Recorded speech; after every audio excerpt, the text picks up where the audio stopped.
If you're over 60, you have to hear me out because this episode will bring you something special. Picture this: a quiet Tokyo park in the early morning. A 90-year-old man bends forward and touches his toes without groaning or assistance. Just smooth, fluid movement that would make someone half his age jealous. Now, meanwhile, people in their 60s in Western countries struggle to put on socks without sitting down. So, what's going on here? Well, a team of scientists at Tohoku University uncovered something remarkable. In Japan, 78% of people over 80 can still sit on the floor and rise without using their hands. And in the US, that number drops to just 9%. And what's even more surprising is that these elders aren't hitting the gym. They're not in yoga classes. They're not taking joint supplements. They're doing something much simpler: 5 specific movements every single evening before bed. And today, you are lucky because Japan's oldest practicing doctor is here to walk us through them. And yes, the results are hard to ignore. In clinical testing, these nightly movements increased joint fluid by 43%, reduced morning stiffness by 71%, and boosted flexibility scores by 89%. Absolutely amazing, isn't it? Yes, John, but here's what really shocked researchers. When they checked inflammatory markers in these elders' blood, they weren't just low for their age. They matched people in their 40s. All this from just 12 minutes of movement before sleep. No gym, no equipment, no complex routines. So what we're discussing today doesn't just loosen your back. It rewires the way your joints heal overnight. Amazing, doctor. So let's start with the first movement, shall we? Yes, but first I want to ask everybody to comment where they are watching from and to like this video so I can see who is invested. I would like everyone to stay till the end because the final movement I'll share, the one most Western doctors laughed at, is now being studied for regenerating cartilage. Okay, doctor. Let's start with the first move. Yes, John, today we do the list the other way around. Let's begin with movement number 5, the seated forward fold. In Japan, this is often called the nightly reset. You sit with your legs extended in front of you, spine tall, and gently walk your hands forward, never forcing, just breathing and letting gravity work. Most people over 60 haven't sat like this in years, but for Japanese elders it's a daily habit, and it sets the foundation for everything else we'll discuss today. So this is less about flexibility and more about signaling safety to the body. Exactly. When you hold this pose for 2 to 3 minutes before sleep, it activates something called myofascial release. That's when the dense connective tissue around your muscles begins to soften and reorganize, and that can make a dramatic difference in how you feel by morning. That's fascinating. So we're not just stretching muscles, we're reshaping the entire environment around them. Yes, and that reshaping creates space where there was tension. One study from Kyoto Medical Center followed 320 seniors doing just this stretch each night. Over 6 months, their forward reach increased by more than 4 inches. But more importantly, their lower back pain scores dropped by 52%. Half their pain gone. No medication, no machines, just this quiet stretch done with intention before bed. And what makes this so effective is timing, because at night your body temperature naturally drops, making your muscles more pliable, like warm taffy. You don't need to push, you just need to breathe. So the key isn't how far you reach, it's how you enter the pose. That's right. Most people try to force flexibility, but the nervous system interprets that as danger. In Japan, we teach that your body has to feel safe in a position before it will allow you to go deeper. That's why we use blankets under the hips or knees, And we count breaths, not seconds. 100 slow breaths will do more than any stopwatch. That really changes how we think about stretching, doesn't it? Because so many Western approaches are about pushing through. But you're saying this is about trust, letting the nervous system calm down so the tissue can actually change. And I imagine, for someone who's dealt with stiffness or chronic pain for years, this can feel like the first moment their body says, "I'm okay." All right, doctor, let's get into movement number 4. All right, movement number 4 is called the lying spinal twist. It might look like you're doing nothing, but it's one of the most powerful resets for your spine. In Japan, we call it ninja pose, a nightly ritual used by elders to stay mobile and pain-free. And all it requires is lying on your back. So what exactly are we doing here? You begin flat on your back with your knees bent, feet on the floor. Then you let both knees slowly fall to one side, while keeping your shoulders flat against the ground. Your arms stretch out wide like the letter T. You hold this position for at least 90 seconds, and then switch sides. That's it. But what's happening inside is far from basic. It really sounds passive, but clearly something deeper is going on. Yes. Researchers at the Tokyo Institute of Gerontology studied this exact movement. They found it creates what's called intervertebral decompression. During the day, gravity compresses the 23 discs in your spine. By bedtime, most people are half an inch shorter than when they woke up. This twist gently opens the space between each vertebra, like peeling apart 2 suction cups. And when that happens, the spinal fluid can circulate and cushion the joints again. That's incredible. So you're actually unshrinking the spine before sleep. In a clinical trial with 450 adults, over 71% reported feeling taller in the morning after just 3 months of doing this nightly. But the real impact wasn't just in height, it was in everyday motion. They could twist to check their blind spot while driving more easily, reach behind them without pain, little things that add up to freedom. That's what matters, the real-world function. And I imagine breathing plays a role here too.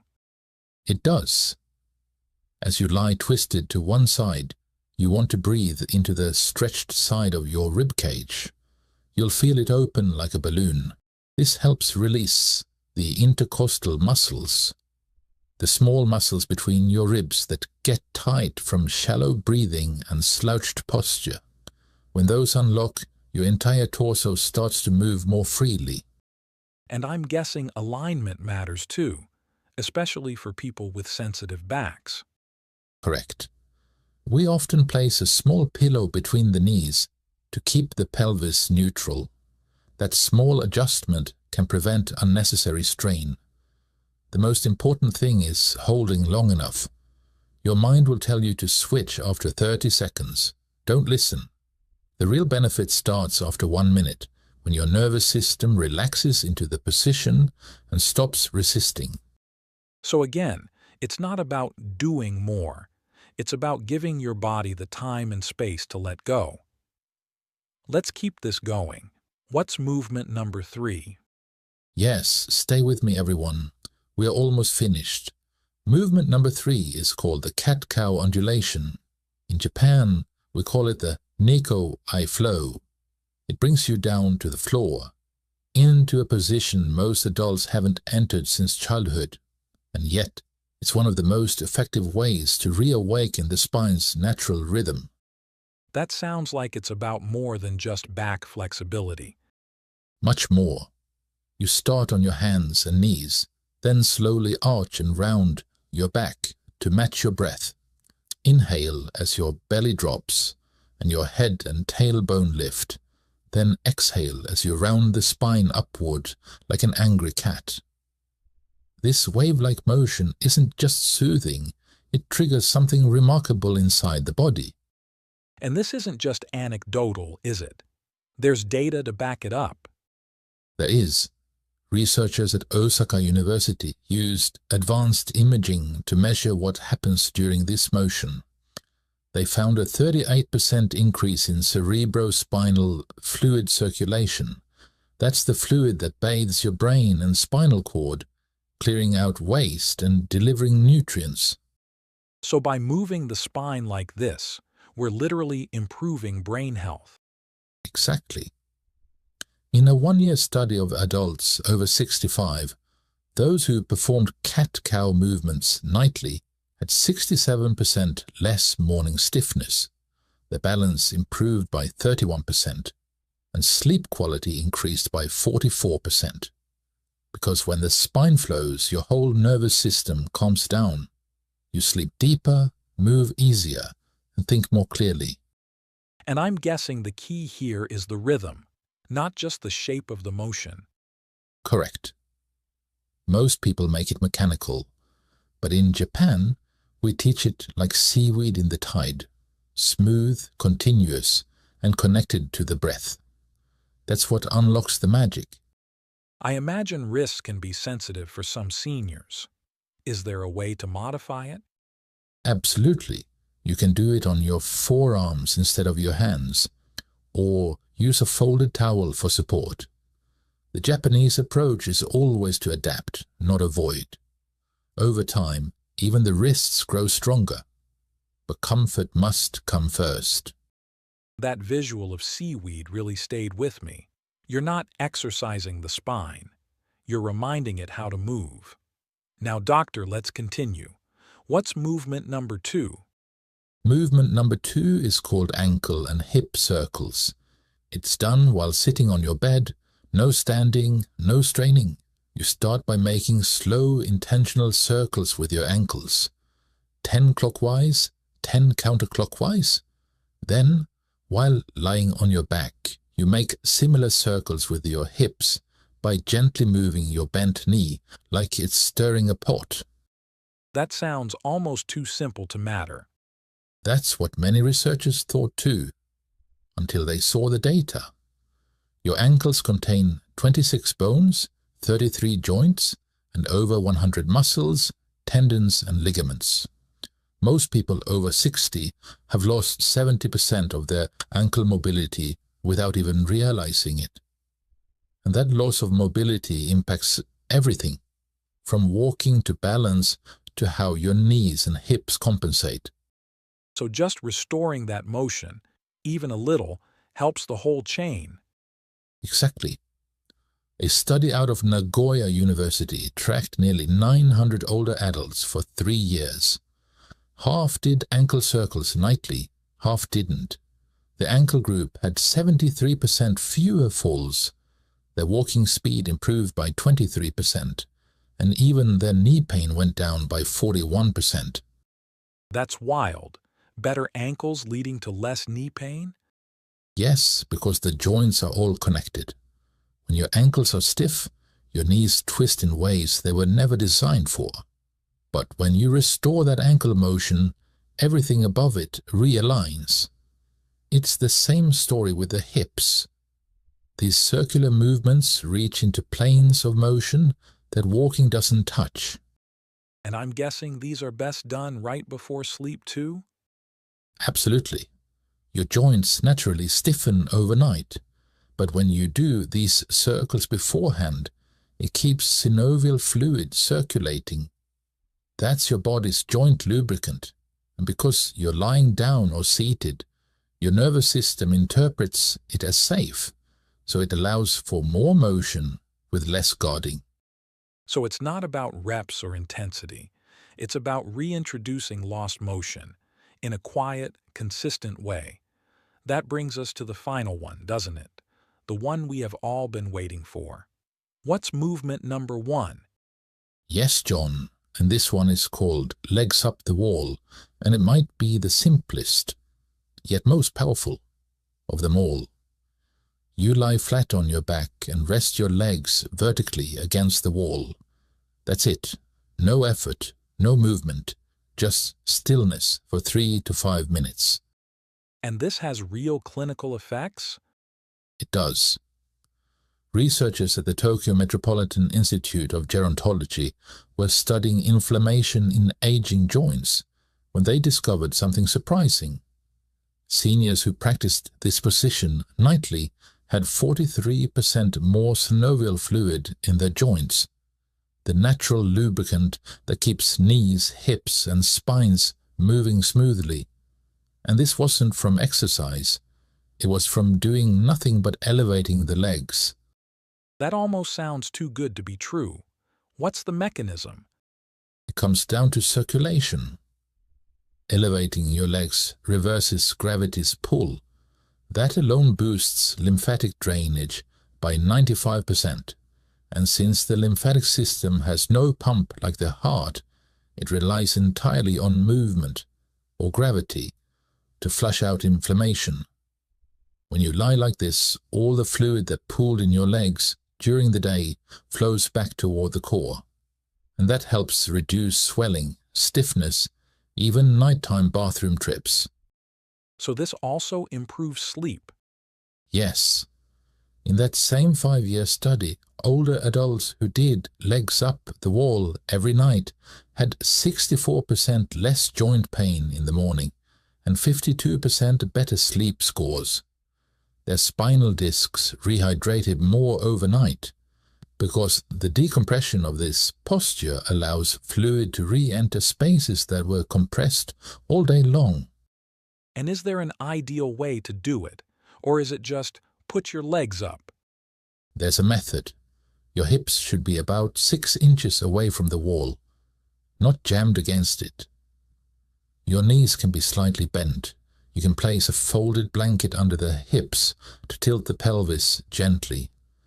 And the breath matters here too. Deep, slow inhales, long exhales. It's that diaphragm motion that helps circulate the lymph even more. So you're using gravity, breath, and stillness to undo a day's worth of tension. That's powerful.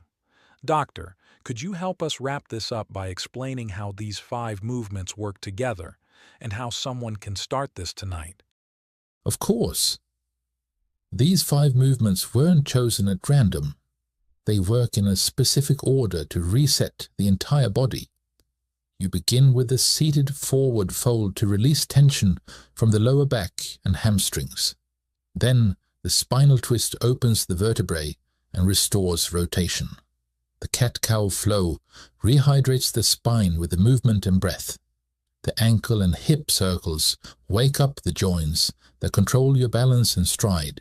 And finally, legs up, the wall drains the inflammation and primes the body for healing during sleep. So you're moving from gentle effort to stillness. Exactly. And it takes just 12 to 15 minutes. No gym, no equipment. Just your breath, your floor, and a little consistency. I tell my patients, don't wait for the pain to force you into change. Start when it's easy, and it will stay easy. That's such a simple but powerful shift. Do 1 movement tonight, then 2 tomorrow. Give your body the gift of motion, and it will repay you with freedom. Everyone, thank you for listening. Please make sure you like this video so we reach more people. See you in the next one.